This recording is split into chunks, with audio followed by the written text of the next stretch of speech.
О том, как следует чихать.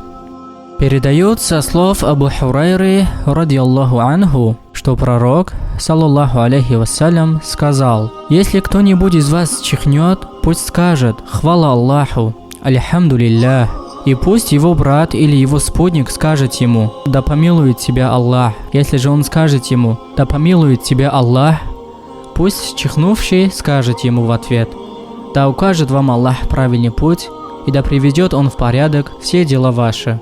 В этом хадисе указывается на то, что Аллах оказывает чихающему великую милость, поскольку чихание приводит к благу. В нем указывается также на другую милость Аллаха, которую Он оказывает своему рабу, удаляя вред посредством чихания. Чихнув, человек должен воздать Аллаху хвалу, за что он получит награду, и пожелать блага тому, кто пожелает блага